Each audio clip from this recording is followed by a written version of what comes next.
اعوذ باللہ من الشیطان الرجیم بسم اللہ الرحمن الرحیم۔ کلاس سیکنڈ ایئر کے اردو پڑھنے والے طلبہ گورنمنٹ ڈگری کالج فورٹ عباس کی طرف سے اردو کے آج کے سبق کے ساتھ خضر عباس آپ کی خدمت میں حاضر ہے۔ آج ہم سبق نمبر 3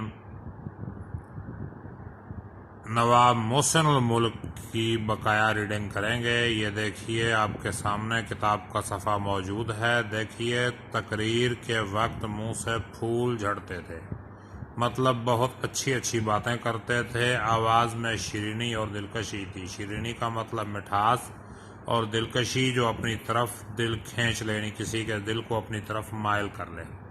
اکثر لوگ جو ان سے ملنے یا کسی معاملے میں گفتگو کرنے آتے تو ان کی ذہانت اور لیاقت کے قائل ہو جاتے۔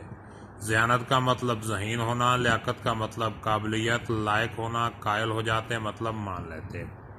ان کی خوش بیانی ایسی تھی۔ خوش بیانی کا مطلب اچھی گفتگو کرنا، کہ اکثر اوقات مخالف بھی مان جاتے تھے۔ دکن میں رہتے اور بعض امراض کی وجہ سے بھی وہ شدید موسم کو برداشت نہیں کر سکتے تھے۔ ایسے زمانے میں وہ بمبئی چلے آتے۔ بدرالدین طیب جی، یہ بدرالدین طیب جی کانگریسی لیڈر تھے، سر سید احمد خان کے مشن اور علی گڑھ کالج کے بہت مخالف تھے۔ ایک دن نواب صاحب نے بدرالدین طیب جی کے سامنے ایسی فصیح اور پردرد تقریر کی کہ دونوں آبدیدہ ہو گئے۔ آبدیدہ کا مطلب رونے لگے، اور تھوڑی سی دیر میں ان کی درینہ مخالفت کو ہمدردی سے بدل دیا۔ درینہ کا مطلب پرانی۔ اور ایک گراں قدر عطیہ، گراں قدر کا مطلب مہنگا عطیہ یعنی فنڈ، چندہ، کالج کے لیے ان سے وصول کر لیا، لے لیا۔ بمبئی میں جب آل انڈیا مسلم ایجوکیشنل کانفرنس کا اجلاس ہوا، یہ آل انڈیا مسلم ایجوکیشنل کانفرنس سر سید احمد خان کا قائم کردہ ادارہ تھا، تو اس کے صدر بھی بدرالدین طیب جی ہوئے۔ بڑے جلسوں میں جب معاملہ بگڑنے لگتا اور یہ اندیشہ پیدا ہو جاتا کہ کہیں جلسہ درہم برہم نہ ہو جائے، تو اس وقت نواب صاحب کی خوش بیانی، فصاحت اور ظرافت جادو کا کام کر جاتی تھی۔ خوش بیانی کا مطلب اچھی گفتگو کرنا، فصاحت یعنی اگلے کی سمجھ میں بات آ جانا، ظرافت ہنسی مذاق، اور منغز اور مقدر چہرے۔ منغز کا مطلب غصے والے، مقدر کا مطلب بگڑے ہوئے چہرے بشاش اور شگفتہ ہو جاتے، یعنی خوش ہو جاتے اور کھل جاتے۔ ان کی باتوں اور تقریروں میں ظرافت کی چاشنی بڑا مزہ دیتی تھی۔ ظرافت ہنسی مذاق کی چاشنی، مٹھاس۔ باتوں میں ظرافت کبھی کبھی شوخی کی حد تک پہنچ جاتی تھی۔ شوخی کا مطلب شرارت۔ دوسروں سے کام لینے کا انہیں بڑا اچھا سلیقہ تھا، یعنی دوسروں سے کام بڑے اچھے طریقے سے نکلوا لیتے تھے۔ وہ کچھ ایسے مہرامیز طریقے سے کہتے تھے، مہرامیز محبت سے بھرے ہوئے، اور اس طرح سے ہمت افزائی کرتے تھے۔ ہمت افزائی کا مطلب حوصلہ بڑھانا، کہ لوگ خوشی ان کا کام کرتے تھے۔ اپنے ملازموں اور ماتحتوں سے بھی ان کا سلوک ایسا تھا کہ وہ ان کی فرمائش کی تعمیل ایسی تندہی کا مطلب بدن کو لگا کے، بدن کا پورا زور لگا کے اور شوق سے کرتے تھے، جیسے ان کا کوئی ذاتی کام ہو، اور وقت پر جان لڑا دیتے تھے۔ آدمی کے پہچاننے میں انہیں خاص ملکہ تھا۔ ملکہ کا مطلب مہارت۔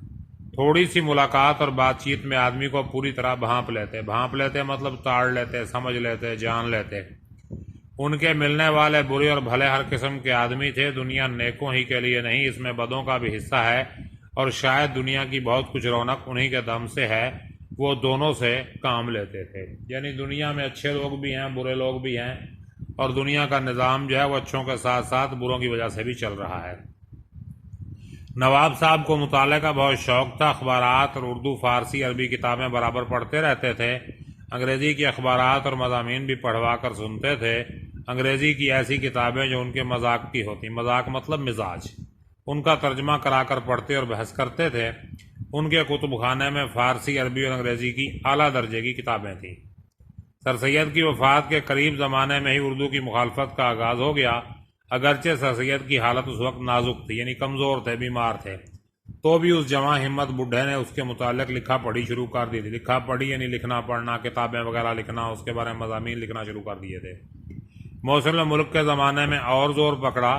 محسن الملک کے زمانے میں مخالفت نے اور زور پکڑا۔ اردو کی حفاظت اور حمایت کے لیے ایک انجمن قائم کی گئی۔ انجمن ترقی اردو کی بات کر رہے ہیں، یہ مولوی عبدالحق نے ہی قائم کی تھی۔ جس کا ایک عظیم الشان جلسہ لکھنؤ میں ہوا۔ اس میں نواب محسن الملک نے بڑی زبردست اور پرجوش تقریر کی، جس کا لوگوں پر بڑا اثر ہوا اور جوش کی ایک لہر پھیل گئی۔ نواب محسن الملک اسی شاہراہ پر گامزن رہے، شاہراہ میں ہی راستے پر چلتے رہے جس کی داغ بیل سے سید ڈال گئے تھے۔ داغ بیل کا مطلب بنیاد۔ سید کے بعد محسن الملک نے ان کے کام کو جس طرح سنبھالا، نبھایا اور بڑھایا، یہ انہی کا کام تھا۔ ان کے بعد کوئی ان کی یادگار بنائے یا نہ بنائے، محسن الملک کا کام ان کی سب سے بڑی یادگار ہے۔ تو یہ خاکہ ہے، اور یہ جس کتاب سے لیا گیا ہے اس کتاب کا نام ہے چند ہم اثر۔ یہ دیکھیے، تو یہ چند ہم اثر نامی کتاب سے یہ خاکہ لیا گیا ہے، اور اس کتاب میں مولانا مولوی عبدالحق نے اپنے زمانے کے کچھ اہم لوگوں کے واقعات اور حالات کو تھوڑا تھوڑا بیان کیا ہے، تو اس کو وہ چند ہم اثر جو ہے کہتے ہیں۔ تو یہ آج کی ہماری ریڈنگ ہے۔ اگر کسی بات کی سمجھ نہیں آئی تو کمنٹس میں آپ پوچھ لیجئے گا، کل اس کا ہم خلاصہ کریں گے، پھر اس کے کثیر و انتخابی سوالات اور تشریحاتی مباحث بھی کیے جائیں گے۔ تب تک کے لیے اجازت دیجیے، اپنا خیال رکھیے گا، اللہ حافظ۔